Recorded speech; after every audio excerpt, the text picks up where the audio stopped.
Seorang pria melihat ada cacing berbahaya di dalam apel temannya. Ia langsung berteriak dan memberitahu temannya. Namun temannya mengira mustahil ada cacing di dalam apel segar. Tetapi begitu temannya menggigit apel itu, ia melihat ada cacing di dalamnya. Seketika ia ketakutan setengah mati. Temannya penasaran dan bertanya bagaimana ia tahu ada cacing di dalam. Saat pria itu membuka matanya lagi, ia mendapati dirinya memiliki kemampuan clairvoyance, melihat tembus pandang. Kemudian pandangannya menyapu sebuah Gucci. Dengan kemampuannya, ia tahu bahwa Gucci itu bernilai $1 juta.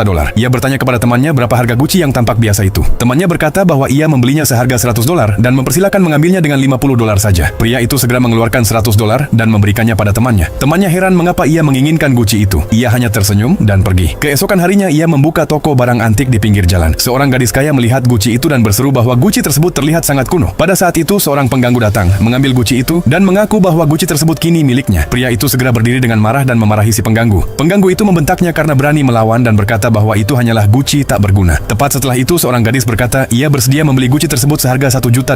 Semua orang pun terkejut. Pria itu memberikan Gucci tersebut kepadanya. Gadis itu segera membersihkan Gucci dan menampakkan wujud aslinya. Orang-orang yang hadir langsung menyadari bahwa itu adalah barang antik yang sangat mahal. Setelah itu pria tersebut menghadiri pesta ulang tahun seorang gadis cantik di sekolah. Seorang pemuda kaya tahu bahwa pria itu baru saja membuka toko barang antik. Untuk mempermalukannya di depan semua orang, pemuda kaya itu mengeluarkan sebuah tungku dan memintanya menaksir nilainya. Pria itu menemukan bahwa tungku itu memiliki sejarah setidaknya 1000 tahun. Tetapi ketika ia mengatakan hal itu, pemuda kaya itu langsung menertawakannya. Bahkan teman-teman sekolah pun tidak mempercayainya. Lalu pemuda kaya itu bertanya apakah pria itu berani membeli tungku tersebut seharga $50.000. Pria itu setuju tanpa ragu. Gadis cantik itu menasihatinya agar tidak gegabah. Tetapi pria itu tetap bersikeras dan langsung mentransfer uangnya ke pemuda kaya tersebut. Pemuda kaya itu segera memberikan tungku itu kepadanya, lalu tertawa terbahak-bahak. Ia mengatakan bahwa sebenarnya tungku itu hanya barang palsu yang ia beli seharga $2. Pria itu tidak menanggapi dan hanya diam sambil menyesap anggur. Pada saat itu ayah gadis cantik itu juga datang. Semua orang masih menertawakan pria itu karena membeli barang palsu. Namun ayah gadis itu penasaran lalu mengambil tungku tersebut untuk diperiksa. Ia segera menemukan bahwa tungku itu ternyata barang antik yang sangat mahal, sehingga ia langsung menawar $10